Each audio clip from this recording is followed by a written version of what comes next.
Hello, if you're new here, welcome to my channel, Rose Between Pages. Rosie here. Welcome to my February and March wrap up. I was supposed to do this yesterday, but got a bit sidetracked.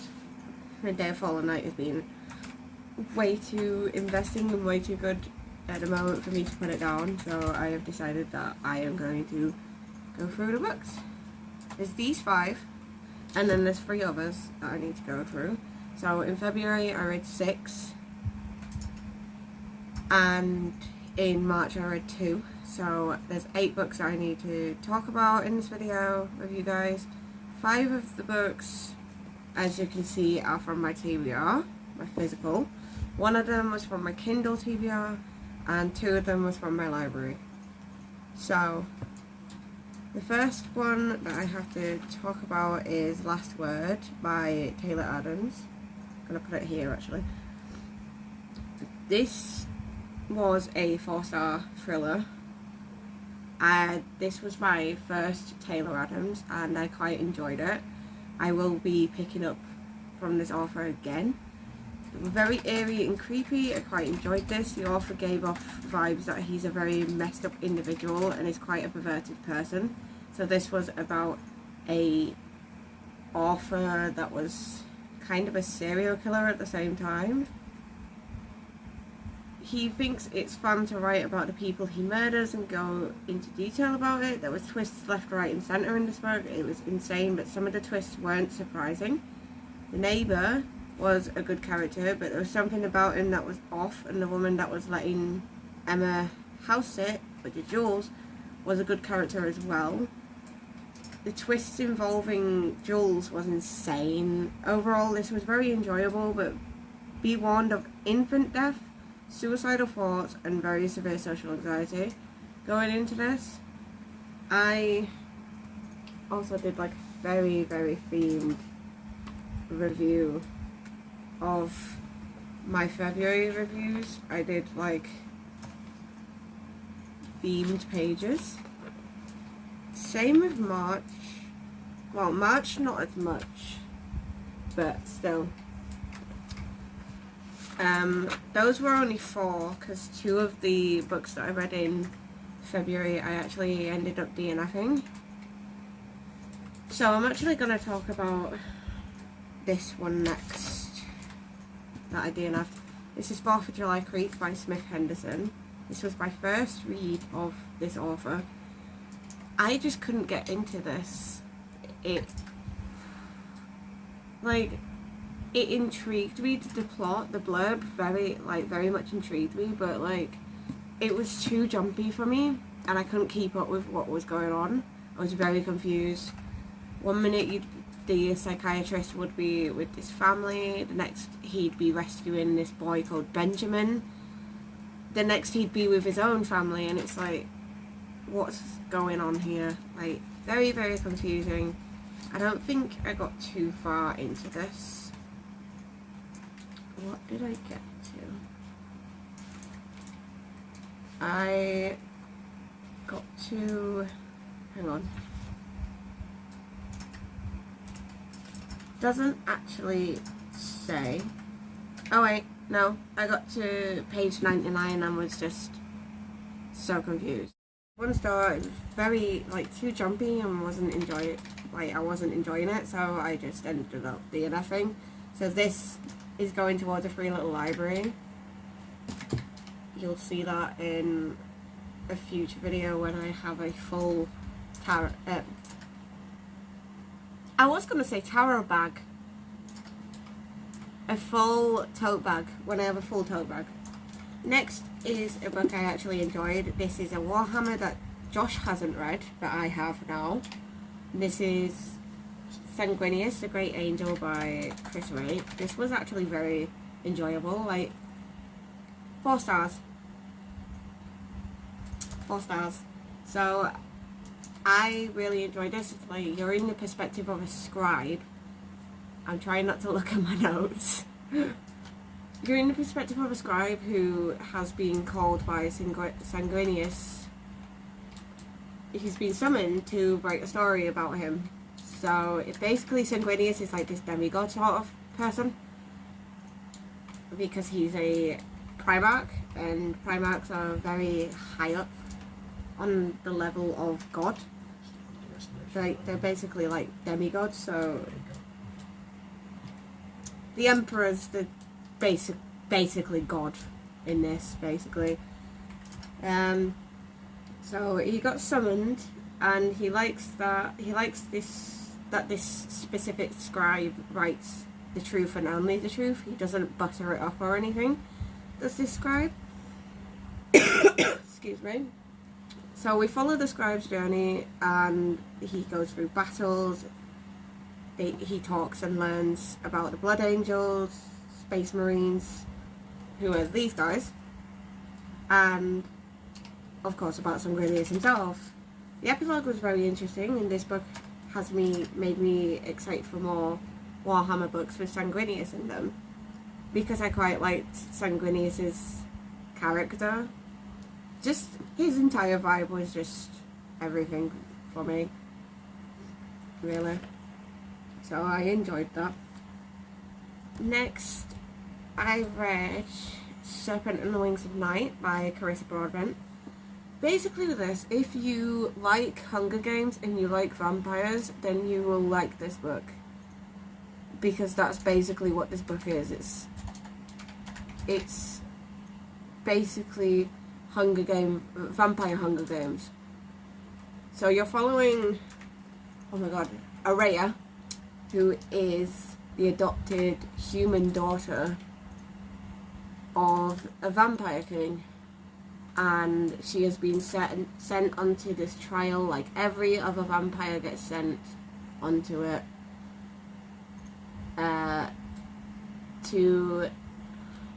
What's it called?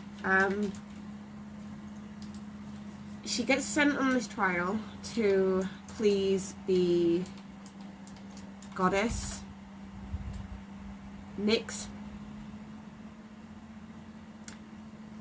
Nyaxia.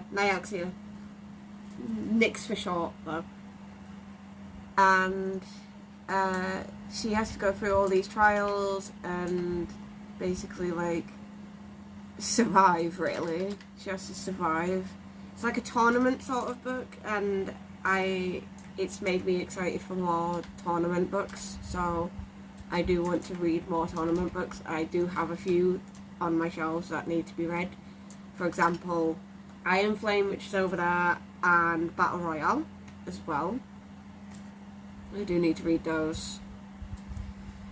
But, like, every trial was so good that it had me on the edge of my seat. I loved the characters. This was mostly about the fantasy and the trials, but around the 400-page mark, the enemies become lovers. It happens, guys. Around the 400-page mark, it happens. I read this on my Kindle, and I immediately downloaded the novella, which is between the first and the second one. Chloe, my best friend, has told me that I don't actually have to read it like that, but I want to read it like that. Oh, man. Like, it is a little bit smutty. When the romance started, I wasn't expecting the twist that happened near the end. Like, it was really unexpected, but it was so fucking good, and it's made me excited for the second one. So this was 4.5 stars. Very, very good, very enjoyable. Really enjoyed reading it. The next book that I read in February was Last Woman Standing by Amy Gentry.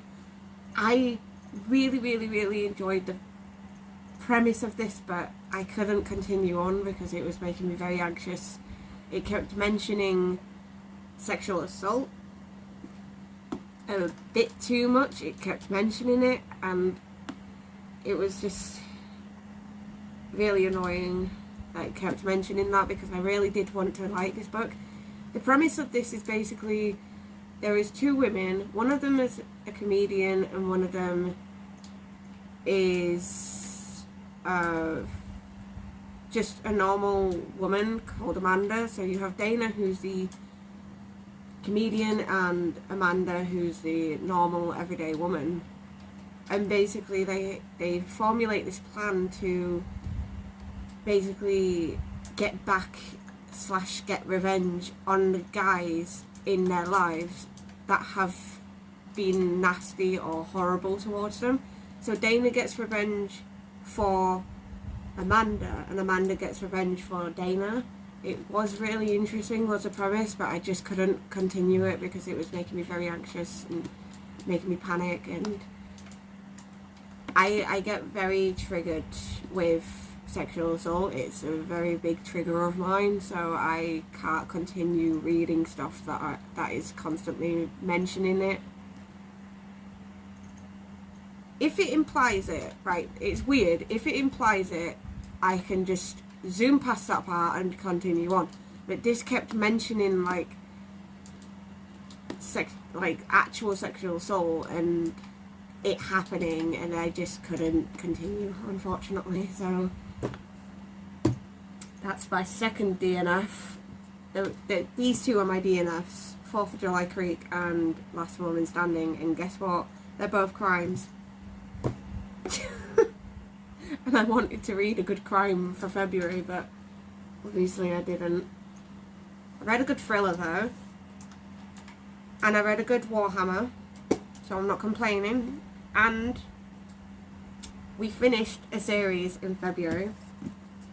We finished Mistborn! We finished Mistborn Era 2. I'm sad that I actually finished this, because now I don't have a world that I want to go back into. But Lost Metal, holy cow, this was my favourite of February as well. This was my favourite book of February. This was a 5-star because it was just everything to me. The entire series is like a 4.75 stars. It's a very fucking close second to Priory of the Orange Tree for me, is this fantasy series. And I cannot wait for Era 3 and Era 4, like, hurry up. I want it now. I was very, very happy to have finished my first series of 2025. We finished a series, guys. I'm proud of myself for finishing a fucking series.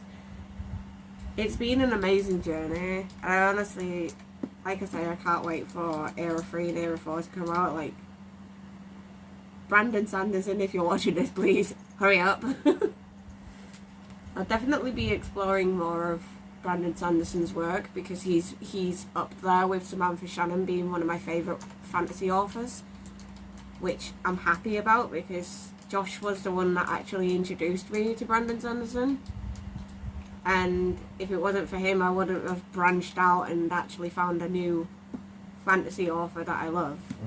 So Brandon Sanderson and Samantha Shannon are my favourite fantasy authors as of right now.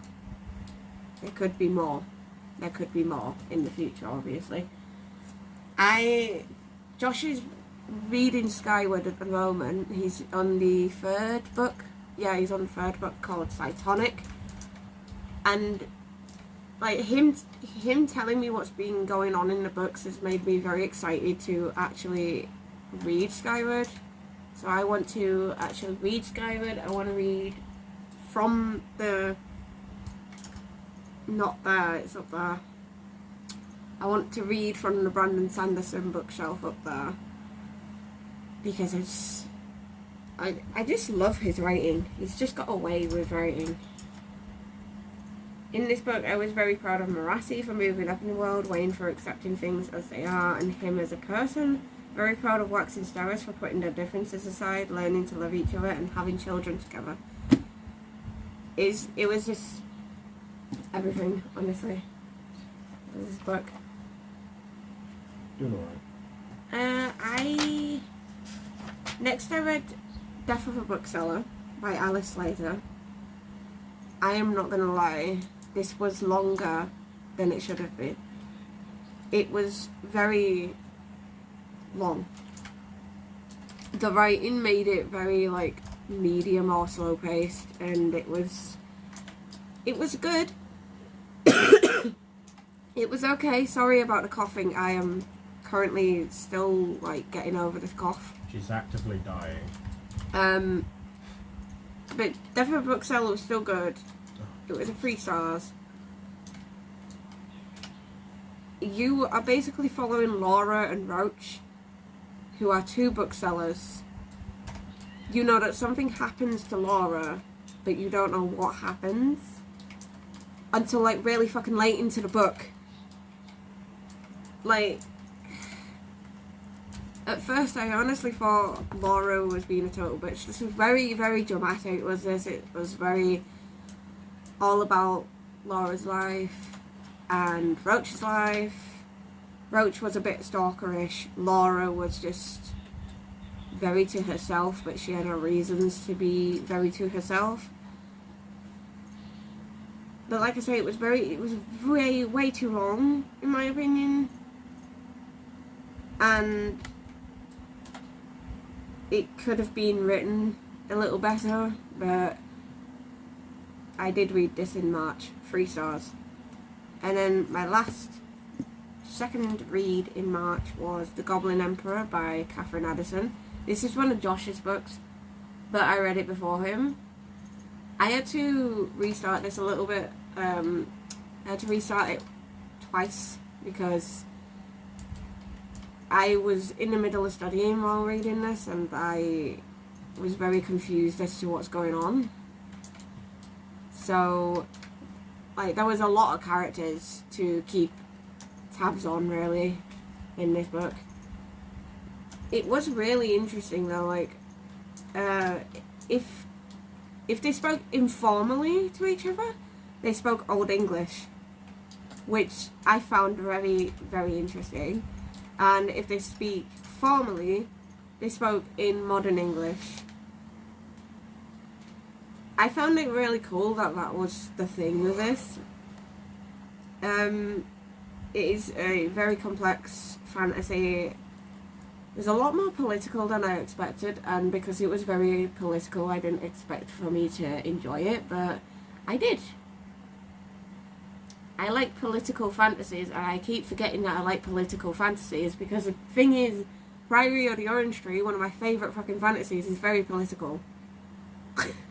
So is A Day of Fallen Night, so there's a lot of politics in it, but it's good. You follow Mayor through his journey from his homeland to the court, and also follow him becoming emperor, learning the ways of the court and learning about the people of the court. And the plot twists were quite interesting. Also, what was spoken of politically was actually quite interesting as well. And the people having a polite emperor and how they reacted to their first polite emperor was actually quite interesting. So those are all the books that I read in February and March. I am currently reading A Day of Fallen Night. I'm rereading A Day of Fallen Night, and I am 526 pages through. So, doing good with my reread. I'm enjoying my reread. I think my next sort of wrap-up video will actually be a recent reads video, because you guys seem to like my recent reads videos, where I review a book as soon as I finish it. So I feel like I want to do that again for you guys, and do it with 12 books this time. So might be a little bit until you see me again in a wrap-up video, but yeah, that's all I have for you guys today. Thank you so much for watching. If you liked it, please make sure to give it a big thumbs up. Comment below what you read in February and March, and what your favourite reads of February and March was. And let me know what you're doing, like what you're reading in April, or what you're currently reading. And I'll see you in the next video. Stay luscious, guys. Bye.